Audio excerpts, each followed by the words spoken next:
예레미야서 9장 23절부터 26절까지 말씀을 통해서 자랑할 것이라는 제목으로 은혜를 나누고자 합니다. 우리가 예레미야 내용을 통해서 살펴봤듯이 이제 예레미야 9장 이 내용을 통해서 보면은 예레미야 애가에 대한 내용이 기록이 되고 있습니다. 그래서 9장 1절 보면 내 눈은 눈물의 근원이 되고 그리고 또 주야로 고급한다. 그러면 여기서 계속해서 눈물을 흘리면서 주야로 끊임없이 울부짖는 그 내용은 다른 게 아니라 내 백성을 위해서 그렇다는 거예요. 그러면 백성이 어떻길래 이렇게 주야로 눈물을 흘리느냐? 사륙당하기 때문에 그렇다는 거죠. 그럼 아직 지금 사륙당하지는 않았는데 앞으로 사륙당할 것이 너무나 분명하니 그들을 향해서 애곡하는 내용들을 보게 됩니다.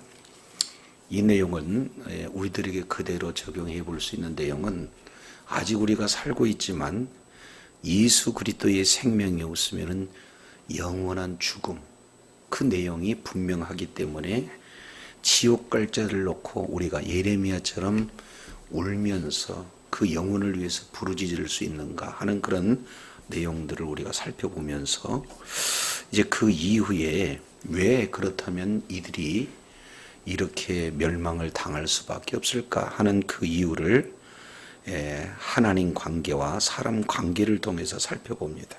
그 중에 3절 이걸 우리 9장 3절 한번 읽어보시죠. 시작. 여호와께서 말씀하시되 그들이 활을 당김같이 그 혀를 놀려 거짓을 말하며 그들이 이 땅에서 강성하나 진실하지 아니하고 악에서 악으로 행하고 또 나를 하나님과의 관계는 하나님을 알지 못하는 거고 사람과의 관계는 늘 거짓을 얘기하고 진실하지 않고 악에서 악으로 행하는, 그래서 사람 관계뿐만 아니라 하나님 관계에서 완전 거짓이었기 때문에 결국에 그들은 멸망당할 수밖에 없었다. 이 내용을 말씀하고 있습니다. 또 5절 내용을 통해서 보면은 이웃을 속입니다. 진실을 말하지 않고 거짓말만 합니다. 그리고 6절 하반절에 보면은 하나님 알기를 싫어한다. 하나님 알려고 하지 않는 것과 하나님 알기를 싫어하는 거고는 조금 더 차이가 있죠.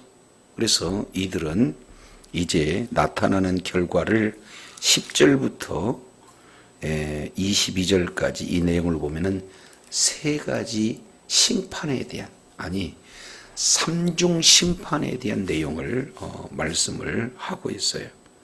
그래서 9장 10절 내용을 보면은 똑같이 내가 곡하고 부르짖고 슬퍼했다. 이유는 모든 것이 불에 타서 남은 것이 하나도 없기 때문에 이제 울 수밖에 없는 그런 어떤 내용이다. 그리고 13절 이하 내용을 통해서 보면 하나님의 법을 버려서 그리고 마음을 강팍해서 결국에는 바알을 쫓음으로 말미암아 이렇게 멸망을 당할 수밖에 없는 두 번째 심판. 세 번째 내용을 통해서 보면 이제 아주 하나님의 말씀을 온전히 이렇게 떠나는 그런 어떤 자들을 향한 심판, 이런 내용들을 소개하고 있어요. 그러면서 오늘 우리에게 주어지는 본문 말씀을 통해서 자랑할 것과 자랑하지 말아야 할 것에 대한 분명한 말씀을 진행을 하고 있죠. 자, 우리 23절 내용을 우리 다 같이 한번 읽겠습니다. 시작.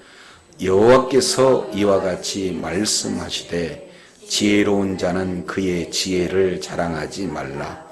용사는 그의 용맹을 자랑하지 말라. 부자는 그의 부함을 자랑하지 말라. 그리고 24절까지도 한번 읽겠습니다. 자랑하는 자는 이것으로 자랑할지니 곧 명철하여 나를 아는 것과 나 여호와는 사랑과 정의와 공의를 땅에 행하는 자인 줄을 깨달을 것이니라. 나는 이 일을 기뻐하노라. 여호와의 말씀이니라. 여기서 이제 중요한 내용은 23절에 보세요. 첫 시작이 여호와께서 이같이 뭐 하시되? 그러면 지금부터 말씀하시는 이 출처, 이 출처는 어디냐?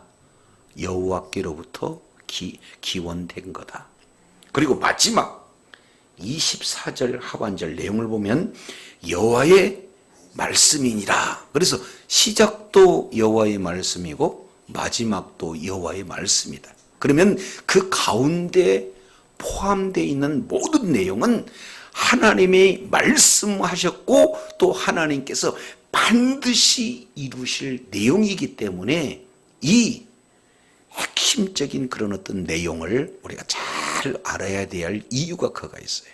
그래서 우리는 자랑할 것이 있고 자랑해서는 안 될 것이 있어요. 자, 옆에 분한테 한번 인사 나누겠습니다. 자랑할 것과 자랑해서는 안 될 것 구분하십시다. 시작. 네. 자칫하면은 이거 자랑 이거 구분 못하면은 되게 혼나요. 네. 요즘에는 신실하신 권사님이나 장로님들이 몸을 많이 사려요. 근데 예전 같으면은 기도 잘못하면 장로님한테 불려갔어요. 왜 그렇게 기도를 잘못하세요? 그리고 또 영어 잘못하면 권사님들한테 끌려가갖고는 혼납니다. 예, 제 아내도 혼났어요. 예, 아이고 되게 자녀들 왜 이렇게 참 이쁘게 생겨서 그래. 원래 이뻐요. 그랬더니 왜야? 신앙생활하는 사람이 어떻게 그렇게 신앙생활하냐. 초신자인데에도 불구하고 아주 혼났습니다. 그래서 지금까지도 그 머릿속에 떠나지 않는 그런 내용이죠. 그러니까 자랑할 것과 자랑해서는 안 될 것, 이 내용을 우리가 첫 번째 분별해야 돼요. 갈수록 말씀이 우리의 삶 속에서 멀어지는 그런 전체적인 흐름이기 때문에 우리가 이런 내용들을 이렇게 구분하고도 적용하기가 어렵습니다. 그러나 우리는 이제 계속해서 하나님의 약속의 말씀을 근거해서 우리가 신앙생활을 해야 되기 때문에 자랑할 것과 자랑해서는 안 될 것 정확하게 구분해야 될 줄로 믿습니다. 자, 그러면은 자랑해서는 안 될 세 가지, 여기에 23절에 기록되어 있고 자랑해야 할 것 한 가지 24절에 기록이 되어 있어요. 그러면은 자랑해서는 안 될 것과 자랑해서 꼭 자랑해야 될 내용이 있는데 그게 무엇인가? 자, 23절 내용을 보면은 이런 말씀을 하고 있습니다. 여호와께서 이같이 말씀하시되 1번 지혜로운 자는 그의 지혜를 뭐 하지 말라? 우리는 지혜를 자랑하고 싶은 마음이 있어요. 그런데 이 지혜를 자랑을 하는 거예요? 자랑하지 말라는 거예요? 자랑하지 말라. 두 번째, 용사는 그의 용맹을 뭐 하라? 아니 용사가 용사의 용맹을 자랑하지 않으면 어떻게 하겠다는 거예요? 그죠?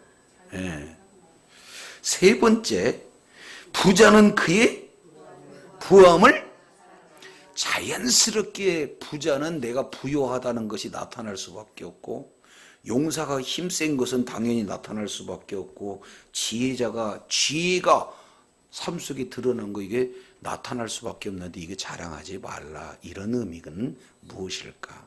그래서 여기서 자랑하다라는 내용을 우리가 다르게 표현해 본다면은 신뢰하다, 의지하다, 이 내용을 우리가 이렇게 변환시켜서 쓸 수 있는 용어예요. 그럼 다른 말로 본다면 지혜를 신뢰하지 말고 지혜를 의지하지 말고 이렇게 표현하는 거죠. 그러면 진정한 의지가 바로 무엇인가를 설명하는 거예요.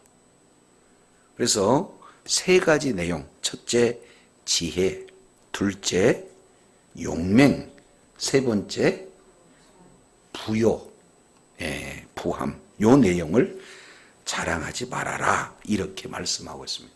이것은 주님 오시는 그날까지 저와 여러분이 이 우리들의 삶의 현장 속에서 이 세 가지 내용을 자랑하지 않는다. 그러면 반드시 하나님께서 여러분들을 쓰신다는 거 기억하시기 바랍니다. 그럼 여기서 세 가지는 뭐냐? 따지고 보면은 이 세상에서 가장 가치 있는 것 꼽아라. 그러면은 세 가지가 있는데 그 세 가지를 여기다 다 해놨어요. 네. 그래서 어떤 분은 그래요. 평상시에 하여튼 밥 안 사기로 소문난 어느 한 분이 어느 날 갑자기 이를테면은 밥을 산다고 막 많은 분들한테 알리더래요. 그래서 가서 밥을 먹는데 내용을 가만히 왜 저분이 밥을 안 살 뿐인데 밥을 샀느냐 봤더니 새끼가 서울대학교를 들어갔다는 거예요. 그러니까 사실은 자랑할 만 하잖아요. 그죠? 근데 그 자랑에 대한 내용을 하지 말라는 거예요. 그래서 저를 가르쳐 주신 스승님이 박사학위를 5개를 땄습니다. 명박까지 하면 20개가 넘어요. 그래서 처음에 박사학위 딸 때 감사 예배를 드렸대요. 너무 감사해서 두 번째 한 번 더 드리고 세 번째 될 때부터는 그때부터 겁이 바짝 나더라는 거예요. 그래서 5째부터는 한마디도 얘기를 안 했는데 우리는 조금 드러내고 싶은 마음이 없지 않아 있는데 가면 갈수록 이게 두렵고 모르는 게 더 많고 더 겸손해지고 낮아지는 그런 마음이 자동적으로 생기더라는 거예요. 그래서 그렇구나. 많은 사람들은 내가 좀 지혜로우면 내가 좀 더 많이 알면 다른 사람보다 비교해서 조금 더 뛰어난 내용이 있다 그러면은 나도 모르게 자랑이 될 수 있는데 우리 주님은 이거 뭐 하지 말라? 자랑하지 말라. 두 번째, 힘센 사람들은 나도 모르게 힘이 나와요, 안 나와요? 네, 나와요. 저도 고등학교 때 힘이 너무 세가지고 힘 기르다가 시험 못 봤어요. 그러니까 힘으로는 앉으려고 다 그런단 말이에요. 그러니까 나도 모르게 뭐가 해? 힘이 나. 세 번째 내용은 아직 부는 자랑을 못 해봤어요. 근데 많은 분들은 이 부를 자랑한 분들이 많습니다. 이번에 캄보디아 갔더니 캄보디아를 선교하시는 어느 장로님이 계시는데 저는 그분을 알지는 못하는데 그분하고 통화하는 내용을 옆에서 들었는데 나한테 설명을 해줘요. 지금 내가 누구하고 통화했다고. 근데 한때 탱크 경영, 탱크주의, 처음 들어본 모양이네. 김우중 회장이라는 분이 세계는 좁다 하면서 탱크 정신으로 가가지고 막 세계 모든 나라를 밀어붙일 때 그분의 왼팔이었대. 그래서 돈은 너무나 많아가지고 차 가장 좋은 건 나오면 샀다는 거예요. 두 번째는 싫다고.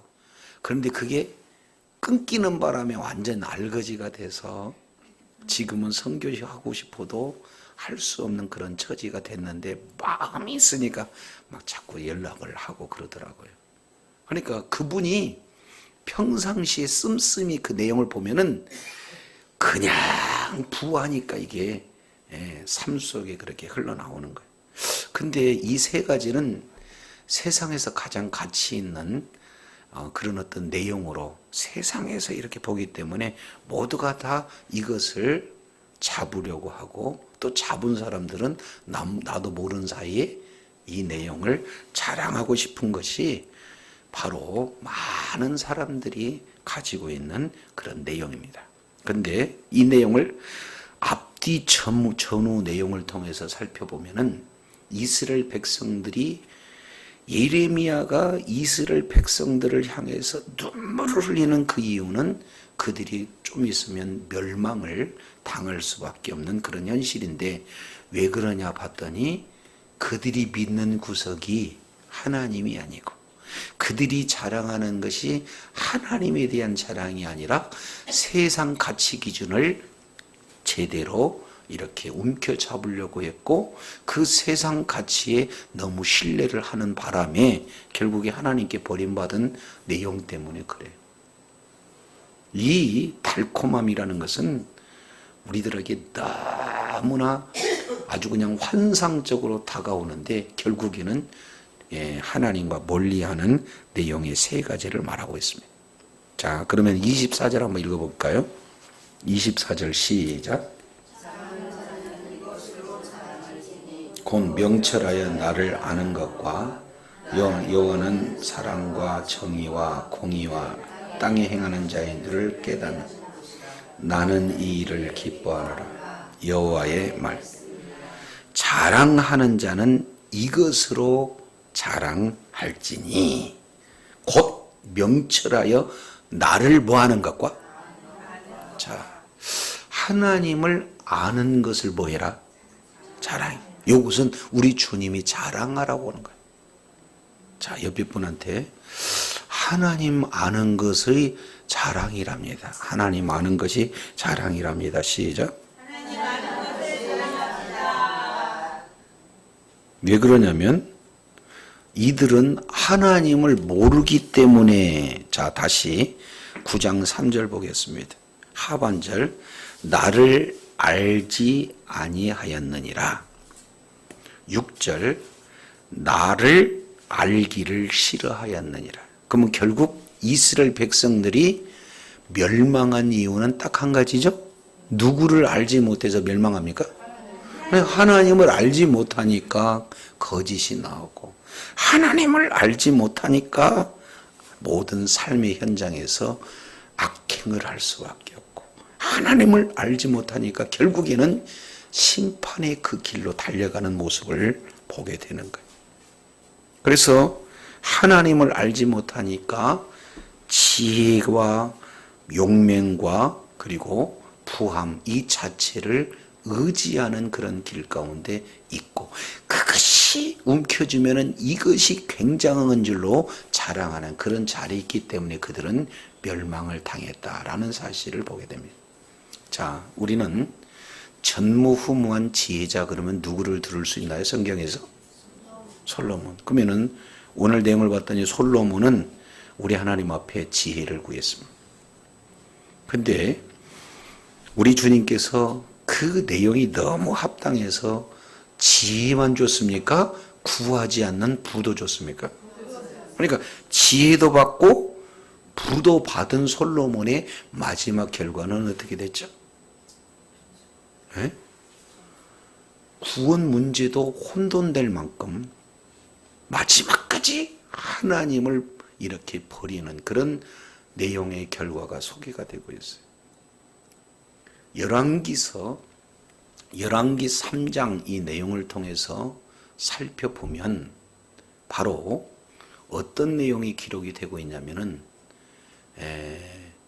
솔로몬의 지혜에 대한 내용이 기록이 되고 있습니다. 근데 거기서 우리가 잘 알고 있지만 솔로몬 앞에 두 여인이 찾아오죠. 한 여인은 아침에 딱 봤더니 자기 아이가 없어졌고, 더 자세히 봤더니 다른 아이가, 죽은 아이가 자기 앞길에 놓여 있어요. 깜짝 놀랐죠. 정신을 차리고 봤더니 비슷한 옆에 있는 여인의 아들인 것 같아. 가서 봤더니 빡빡 우기고 있어요. 자기 아들이라고. 그러니 너무 억울하니까 뭐 하고 있습니까?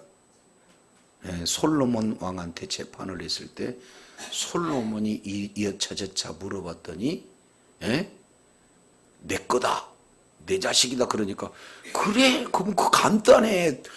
애는 한 명이고 주인은 부모는 둘이라고 하니까 그거 나눠주면 공평한 거 아니냐. 여봐라, 아이를 반쪽으로 쫙 나눠가지고 이 부모하고 이 부모에게 줘라, 이렇게 얘기했더니 한 여인이 거짓하면 죽습니다, 현장에. 그런데 애는 살리고 자기는 죽겠다는 거야. 왕이시여, 이 아이를 저 여인에게 주시옵소서, 이렇게. 그러니까 그 봐라, 이 여인이 진짜 여인 엄마다, 이렇게 했을 때 많은 사람들은 누구에 대한 칭찬을 합니까? 왜? 솔로몬이 어떻게 재판을 했기 때문에? 지혜로운 재판을 했기 때문에.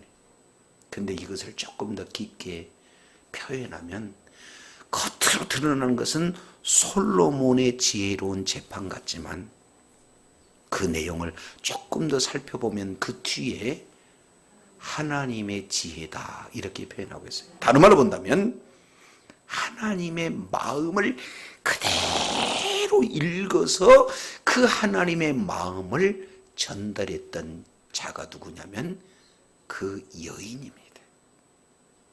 지금 이스라엘 백성들은 하나님의 말씀에 불순종함으로 말미암아 살았어도 죽은 목숨과 똑같은 거예요. 마지막 이스라엘 백성들이 바빌론 포로로 끌려가는 그런 어떤 상황은 사실은 죽이는 사지로 보내는 것과 똑같잖아요. 그런데도 불구하고 하나님은 그 아들을 살리기 위해서 죽음의 사지로 모는 그 심정이나, 여인이 내 아이를 뺏겨서 아이와 살 수는 없다 할지라도 그 자기 자녀를 살리고자 하는 그 사랑, 그 여인의 마음이 곧 누구의 마음을 대변해 주는 거예요? 그러니까 결국에는 우리들의 모든 내용은 한 솔로몬의 지혜를 통해서 솔로몬이 행한 그런 결과에 대한 집착을 하지만 결국에는 본문 전체는 아버지 마음을 표현하고 있다는 사실을 보게 됩니다. 그런데 겉으로 드러난 지혜를 가지고 했던 그 내용은 정작 그 뒤에 내용을 통해서 보면은 솔로몬 부인이 몇 명입니까? 후궁이 300명이고, 네? 하여튼 300명, 700명이요. 300명, 700명이면 거기다가 이름을 이렇게 알 수 있는지 내가 언제 찾아갔는데 기억할지도 몰라. 그만큼 여인이 주변에 많았습니다. 그죠? 근데 여기서 내용을 보면은 첫 번째 등장하는 첫 부인이 누구로 나오냐면은 애굽 왕이에요. 그러면 결국에는 이것은 정략적인 결혼이요, 정치적인 결혼이요, 동시에 본다면 종교적 결혼이 되어지는 거예요. 그러면 그 여인만 오겠어요? 그 머릿속에 있는 우상의 사고까지 같이 와요. 그러니까 결국에는 1000명에 해당되는 모든 잡신들을 산당 지어가지고 다 하는 그 내용이 사람에 나오는 그 지혜로 말미암아 나타나는 결과가 됩니다. 그래서 지혜도 부의 모든 종교도 역시 마찬가지로 그렇게 하나님께 은혜를 받고 그렇게 하나님께 부요한 자가 되었던 솔로몬의 말로는 그야말로 비참한 내용으로 결과가 이렇게 나타나게 됩니다.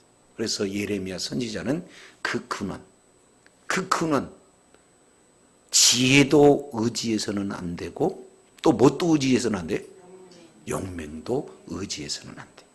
결국에 지혜의 근원이 되시고 용맹의 근원이 되신 주님을 의지하는 자가 진정한 지혜자인 줄로 믿습니다.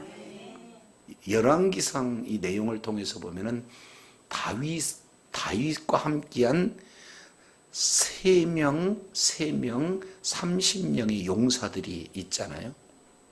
그 중에 요셉 바세벳이라는 그런 자는 1인당 아예 그냥 국가를 대상으로 이를테면 용맹스러운 그런 자였어요.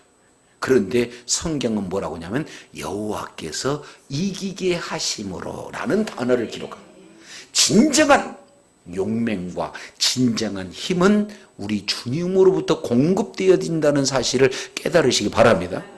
근데 주님 없이 용맹함과 주님 없이 지혜를 찾는 것처럼 어리석은 결과가 이렇게 나타나는 일이 없다. 이 내용을 오늘 본문은 말씀하고 있어요.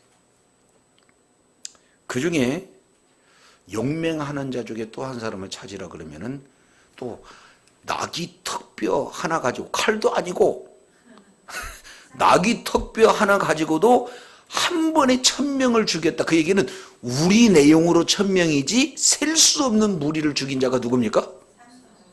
삼손. 근데 결국에 삼손이 그 용맹한 힘을 가지고 정말로 마지막 회개는 했지만 술과 여인에 푹 빠져서 하나님의 의의를 드러내는데 쓰임받지 못한 그 시기가 있었다 그 말이죠. 오늘 3가지 지혜, 용맹, 부함 이 내용은 세상에서 가장 존귀한 가장 가치 있는 것의 대표적인 케이스 3가지를 말씀하고 있어요. 그래서 많은 사람들은 이 3가지를 붙들려고 인생의 방향을 설정하고 또 이루었다라고 하는 그 자들은 모든 삶의 현장 속에서 자랑하기 일순인데 우리 주님은 그거 자랑할 대상이 아니다. 의지할 대상이 아니다. 이렇게 말씀하고 있어요. 그러면 진짜 의지할 대상이 무엇인가요? 24절 내용을 봤더니 자랑하는 자는 이것으로 자랑할 것이지 곧 명철하여 나를 보하는 것? 안다라는 것은 야다입니다. 야다. 이것은 아주 심오한 뜻이 있어서 남자와 여자가 결혼했을 때 비로소 하나가 됐을 때 아는 그런 단어를 얘기하는 거예요. 그래서 우리 주님은 바로 아주 친밀한 우리들과의 교제를 원하시는 거예요. 그래서 지식적으로 하나님을 아는 것이 아는 게 아니고 경험적으로 하나님을 아는 겁니다. 그러면 여기 너무 하나님이 아는 것이 무엇인가 이 내용을 우리가 알지 못하기에 그 뒤에 주님께서 해석을 해 놓습니다. 나 여호와는 1번 무엇과? 그렇습니다. 나 여호와는 사랑과 1번 정의와 2번 공의를 땅에 뭐 하는 자? 그럼요. 행하는 자예요. 아는 자가 아니고 행하는 자. 그러면 여기서 행하는 3가지는 뭡니까? 사랑, 정의, 공의. 자, 옆에 분한테 한번 인사 나누겠습니다. 사랑, 정의, 공의를 행하는 것이 하나님을 아는 거래요. 시작. 이게 하나님의 속성이에요. 하나님의 속성. 그러면 여기서 조금 어렵게 표현한다면 이것을 헤세드다 이렇게 표현해요. 언약적 사랑. 하나님이 사랑하되 언약적인 그 사랑. 우리 주님은 사랑하시되 끝까지 사랑하셔요. 그 사랑을 행하는 자가 하나님을 아는 자다 그 말이죠. 2번째 뭐라고 표현하고 있습니다? 공의, 정의. 뭐라고요? 정의를 말씀하고 있어요. 그러면 여기서 정의는 뭐냐? 정의. 이것을 원문 내용으로 보면은 미시파트. 자, 옆에 분한테 한번 따라했으면 조금 어려워요. 그러나 이건 원문으로 할 때 조금 우리가 구분할 수가 있어요. 미쉬파트. 시작. 네. 헤세드, 미시파트 이 내용. 미시파트라는 내용은 율례. 그러니까 하나님의 율법을 줘서 그 율법에 순종하게 되어지면은 복. 그 율법에 벗어나는 불순종하게 되어지는 것은 저주. 이 사실을 정확하게 말씀이 근거가 되어서 그 말씀에 순종하느냐 불순종하느냐에 따른 그런 결과가 이렇게 기준이 되어지는 것이 뭐다? 미시파트예요. 미시파트. 그러니까 저와 여러분의 모든 삶의 중심은 내 경험도 내 지혜도 내 지식도 아니요 하나님의 말씀이 기준이 되어야 될 줄로 믿습니다. 그러니까 여기서 정의는 저 사람 정의로, 그 사람이 정의로운 게 아니고 기준이 하나님의 말씀이 기준이 돼서 그 말씀대로 행하는 것이 정의인 줄로 깨달으시기 바랍니다. 그러니까 우리에게 필요한 것이 하나님의 사랑, 그 언약에 기초해서 언약에 근거한 사랑, 동시에 말씀의 기준에서 그 말씀으로 우리가 행하는 그런 내용, 이것이 바로 정의. 그리고 정직 공의. 세 번째는 뭐예요? 공의. 이것은 공의라는 것은 의로움 자체를 얘기하는. 그래서 사랑과 정직, 정의와 그 다음에 공의, 이 세 가지를 우리의 삶 속에서 행하는 자를 비로소 하나님을 안다라고 이렇게 표현하게 되는 거예요. 그래서 지식적으로도 알아야 되겠죠. 그러나 그 지식적으로 아는 수준은 반쪽짜리입니다. 알고 있으면 아는 만큼 우리들이 삶 속에 뭐 하는 거예요? 행하는 자, 이런 내용을 우리 주님이 말씀하고 있어요. 그래서 다시 읽습니다. 24절. 사랑하는 자는 이것으로, 아니 자랑하는 자는 이것으로 자랑할지니 곧 명철하여 나를 아는 것과 나 여호와는 사랑과 정의와 공의를 땅에 행하는 자인 줄 뭐 하는 것? 그러니까 아는 것은 곧 뭐예요? 깨닫는 거고, 깨닫는 것은 뭐냐? 사랑, 정직, 공의, 정의, 공의, 이 내용을 행한다는 것을 깨닫는 것입니다. 요것을 뭐 하는 거예요? 자랑하는 거예요. 자랑하는 거. 그래서 지금 우리가 뭡니까? 카톡에 막 올리고 그래요.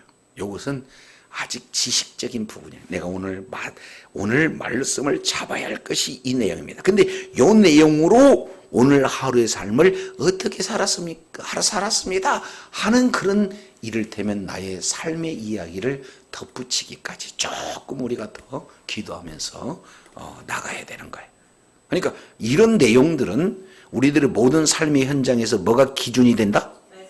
그럼요, 하나님의 말씀이 기준이 되는 거예요. 그래서 그 말씀이 기준이 돼서 그 말씀대로 사랑하고 그 말씀대로 우리가 삶에 실천하고 그 실천된 내용이 하나님과 사람 보기에 옳음, 이 상태로 드러내는 그 자체가 하나님을 아는 것이다. 이렇게 말씀을 하고 있습니다. 그래서 뒤에 우리 주님이 이렇게 표현해요. 나를 아는 것 곧 사랑과 정의와 공의를 행하는 주를 깨닫는 것이다. 왜냐하면 나는 이 일을 뭐한다? 그러니까 바로 하나님이 그런 어떤 일을 깨닫는 그 자체, 하나님을 아는 자체를 하나님이 기뻐한다. 그래서 23절과 24절 그 사이에 여호와의 말씀이니라 이렇게 표현하고 있습니다. 우리들의 삶의 근본 목적이 뭐냐? 한마디로 본다면은 하나님을 아는 것이고, 이걸 좀 더 구체적으로 표현한다면 사랑과 정의와 정직을 땅 속에서 행하는 삶, 이게 모든 인류의 살아야 할 근본적인 이유요 목적이다라는 사실을 우리 주님이 분명하게 말씀하고 있어요. 근데 이스라엘 백성들은 하나님을 알지 못하기 때문에 사랑과 정의와 공의보다는 거짓과 악행을 진행함으로 파멸을 자초했다라는 사실을 보게 되어집니다. 그러면은 요 23절, 24절 이 내용을 통해서 우리가 조금 더 생각해 볼 수 있는 그런 어떤 내용은 하나님을 알지 못했을 때 왜 죄를 지었는가 이 내용을 우리가 살펴보는데, 여기서 사도 바울은 로마서 그리고 고린도 전후서 내용을 통해서 말씀을 하고 있기를 자랑은 주 안에서 해라. 이 내용을 고린도전서 1장 31절, 고린도후서 10장 17절 이 내용을 통해서 자랑은 주 안에서 해라. 그러면 주 안에서 자랑을 해야 될 그런 어떤 내용들은 어떤 것인가? 이 내용이 바로 하나님의 속성 이 부분들을 말씀을 하고 있습니다. 이걸 예수님이 직접 말씀하셨죠. 요한복음 17장 3절 내용을 보면은 영생은 이것이니 곧 하나님을 아는 것이 영생입니다. 그러면은 하나님을 아는 것이 영생인데, 그러면 그 뭐예요? 하나님과 예수 그리스도를 아는 것이 영생이에요. 그러니까 진정한 우리들의 자랑은 뭐냐? 나는 하나님을 뭐한다? 안다. 그 얘기는 하나님과 나하고 깊은 관계가 설정이 돼요. 그래서 결국에 구원 역시 마찬가지로 하나님과 영원토록 관계가 설정됐느냐, 아니면 하나님과 영원토록 관계가 뭡니까? 끊어졌느냐, 이걸 가지고도 다른 구원의 표현을 표현할 수가 있어요. 그래서 릴레이션십, 하나님과의 관계, 이 내용이 그렇게 중요합니다. 마지막 예수님이 십자가에서 돌아가시면서 가장 고통스러웠던 것이 뭐였죠? 가상 7원에도 이렇게 나오죠. 아버지 어찌하여 나를, 다른 말로 하나님과의 영원한 단절을 얘기해요. 그러니까 저도 이제 많은 분들하고 이렇게 대화 나누면서 하나님과의 관계성이 너무 좋은 분들이 많아요. 초창기에. 근데 어느덧 가다가 그 관계가 깨져버린 사람들 만나거든. 그럼 막 너무 괴로워해. 힘들어. 어떤 것을 줘도 만족이 없어.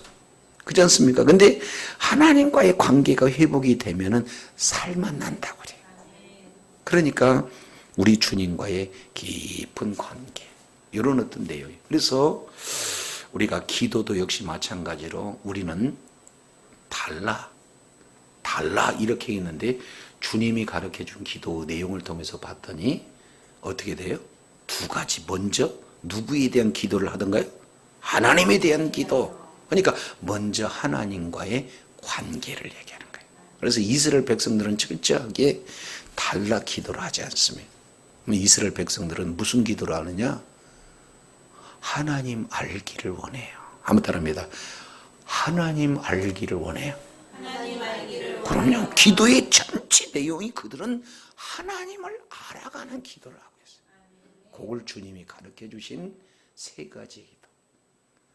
아버지의 이름, 아버지의 나라, 아버지의 뜻, 이것을 알기를 원합니다. 그러면 다른 말로 본다면 누구를 아는 거예요? 그럼요. 기도를 잘못해가지고 이방인들처럼 달라하는 그런 내용은 그 후범이야. 이 내용을 우리는 정확히 알아야 됩니다. 그래서 자랑해야 될 것은 하나님을 뭐 하는 것?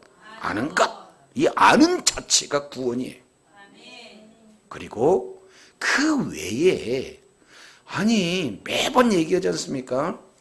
우리 자녀가 맨 올 때마다 아버지 선물에만 관심 갖는 자녀가 괜찮은 자녀예요? 선물이 있든 없든 부모의 관심을 가진 자녀가 괜찮은 자녀예요? 그렇지 않습니까? 지혜도 영맹도 부함도 주님이 원하시면 주시면. 근데 우리는 주님 없는 지혜, 용맹, 부요함을 세상에 많은 사람들은 요구하고 있다는 거예요. 자, 25절 우리 한번 읽습니다. 시작. 할례 받는 자와 할례 받지 못. 한번 따릅니다. 다 벌하리니. 그러면 여기서 다라는 것은 뭡니까? 할례 받은 자도 할례 받지 못한 자도 다 벌한다. 그 얘기는 동일한 심판하겠다는 거 아니에요. 이것은 우리는 문자니까 이거 읽어지죠. 이스라엘 백성들을 봤을 때는 이게 말이 안 되는 거예요. 너무 심각한 내용이다 그 말이죠. 어떻게 할례 받는 자하고 할례 받지 못하는 자하고 어떻게 같은 취급을 해요. 이거 굉장히 중요한 내용이거든요. 왜냐하면 할례는 무슨 표시니까? 하나님 나라의 백성의 외적인 표시예요. 할례를 받지 않는 자들은 이방인이고 할례를 받은 자만은 이스라엘 백성이들이기 때문에 그들에게 약속, 언약의 백성이다 이렇게 표현되는 겁니다.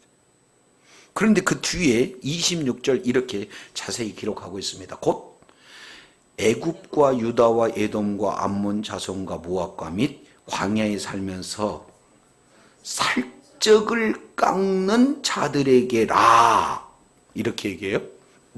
그러면은 뒤에 보겠습니다. 무릇 모든 민족은 할례를 받지 못하였고 이스라엘은 마음의 할례를 받지 못하였느니라. 그러니까 다시 한번 할례에 대한 내용이 소개가 되고 있는데 모든 민족은 할례 받지 못했기 때문에 벌 받는 거고 이스라엘은 할례를 받았다 하더라도 어디에 할례를 못 받아서? 마음의 할례를 받지 못해서 벌 받는다. 이 내용 아니에요? 근데 여기서 한번 좀 자세히 살펴보세요. 좀 이상한 내용이 등장하지 않나. 26절 애굽과 유다와 에돔과 암몬 자손과 모압과 여기는 지금 누구를 얘기하는 거고 있어요? 이방인을 얘기했는데 이방인 속에 뭐가 들어가 버렸습니까? 그러니까 조금 신기하잖아요. 내용을. 그러면은 저자의 의도는 왜 여기다가 유다를 이방인들하고 똑같이 취급을 해놨을까요? 그렇죠. 겉으로는 할례를 받았는데 진짜 속에 있는 마음의 할례 이것은 없었다. 누가? 그때 당시 유다. 그러면 그때 당시 유다 이 내용을 우리가 이게 선지서에서 찾아보게 되어지면은 이 자들은 누구냐면은 유다가 친애굽 정책의 앞장선 자예요. 아니 하나님은 너희들 어디로 끌려가라고? 바벨론으로 끌려가라고. 근데 바벨론으로 끌려가는 반바벨론 진영의 애굽이 있었고 그리고 하나님은 너희가 나 알기를 싫어하고 나 알기를 별로 달갑지 않고 사람들한테 악행을 해갔으므로 너희들의 모든 그런 벌은 바벨론이라는 나라에 끌려가고 받아야 된다는 것이 하나님의 뜻인데 그들은 하나님의 뜻하고 관계없이 바벨론이 외적으로 우리를 침략하니까 그 바벨론에 대항해서 싸울 수 있는 존재가 누구냐? 애굽이다. 그러면은 우리는 누구를 더 의지하겠다? 애굽을 더 의지하겠다라고 앞장선 자가 무슨 지파? 유다 지파예요. 근데 진짜 의지해야 할 대상은 하나님인데 하나님을 의지하지 않고 누구를 의지했고요? 애굽을. 그래서 우리 주님께서는 애굽과 유다를 같은 취급을 하고 있어요. 그러면은 불만을 가질까 봐 뒤에 왜냐하면 이유를 기록하고 있기를 애굽은 어차피 할례 안 받았으니까 벌 받아야 되겠지? 그런데 유다는 왜 벌 받아야 되느냐? 그럼 마음의 할례를 받지 않았다. 겉으로 외형적으로는 할례를 받았어도 마음적으로는 할례를 받지 못했다. 이런 어떤 내용 아니겠습니까? 이게 얼마나 무서운 내용인지 몰라요. 이 내용을 신명기 10장 16절 내용을 보면은 우리 주님께서 분명히 말씀하십니다. 할례에 대한 내용, 창세기 15장 할례에 대한 내용이 나오지만 신명기 10장 16절에는 그 할례를 마음의 할례라고 정확하게 표현하고 있습니다. 그래서 에스겔서 44장 7절 내용을 통해서 살펴보면은 마음의 할례 받지 못한 그런 자들이 왜 바빌론으로 끌려가야 되는가를 정확하게 기술하고 있어요. 그래서 사도 바울은 훗날 로마서 2장 28절로 29절 내용을 통해서 할례 받은 자나 할례 받지 않는 자나 똑같다.